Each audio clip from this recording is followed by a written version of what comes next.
നമസ്കാരം, ഞാൻ മനോജ് നെടിയാക്കൽ. ഇന്നത്തെ വിപണി വിശേഷത്തിലേക്ക് എല്ലാവർക്കും സ്വാഗതം.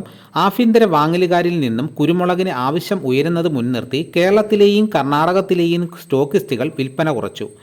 ഡൽഹി, കാൺപൂർ, പഞ്ചാബ്, ഹരിയാന തുടങ്ങിയ ഭാഗങ്ങളിലെ വൻകിട സുഗന്ധവ്യഞ്ജന സ്റ്റോക്കിസ്റ്റുകൾ ഏജന്റുമാരെ ഇറക്കി കാർഷിക മേഖലയിൽ നിന്നും ചരക്ക് സംഭരിക്കുന്നുണ്ട്. ടെർമിനൽ വിപണിയിൽ പിന്നിട്ട രണ്ടാഴ്ചകളിൽ വില നിത്യേന ഉയർത്തിയെങ്കിലും നാമമാത്രം മുളക് മാത്രമേ സംഭരിക്കാനായുള്ളൂ. ഇതര ഉൽപ്പാദക രാജ്യങ്ങളിൽ ലഭ്യത ചുരുങ്ങിയത് രാജ്യാന്തര വില ഉയർത്താം. മലബാർ മുളക് വില ടണ്ണിന് $8,300 കൊച്ചിയിൽ ഗാർബിൾഡ് മുളക് വില കിൻഡലിന് 69,000 രൂപ. നാളികേര ഉൽപ്പന്ന വില വീണ്ടും ഉയർന്നു. കാങ്കയത്ത് വെളിച്ചെണ്ണയ്ക്ക് ഇന്ന് ഒറ്റയടിക്ക് 675 രൂപ കിൻഡലിന് വർദ്ധിച്ചു. ദക്ഷിണേന്ത്യൻ മാർക്കറ്റ് ഊഹക്കച്ചവടക്കാരുടെ നിയന്ത്രണത്തിലേക്ക് വഴുതിയതിനിടെ പ്രാദേശിക തലത്തിൽ വെളിച്ചെണ്ണ വിൽപ്പന ചുരുങ്ങി.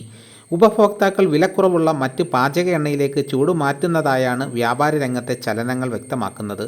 വെളിച്ചെണ്ണ വിലയെ അപേക്ഷിച്ച് 50% വരെ താഴ്ന്നതാണ് പല ഇറക്കുമതി ഭക്ഷ്യ എണ്ണകളുടെ വിൽപ്പന നടക്കുന്നത്. അപ്പോൾ ഇതാണ് ഇന്നത്തെ വിപണി വിശേഷങ്ങൾ. ഇതോടുകൂടി വീഡിയോയുടെ പൂർണ്ണമാകുന്നു. എല്ലാവരും ഒന്ന് ലൈക്ക് ചെയ്ത് സപ്പോർട്ട് ചെയ്യണം. മറ്റൊരു വീഡിയോയുമായിട്ട് ഉടനെ എത്തും. എല്ലാവർക്കും നന്ദി.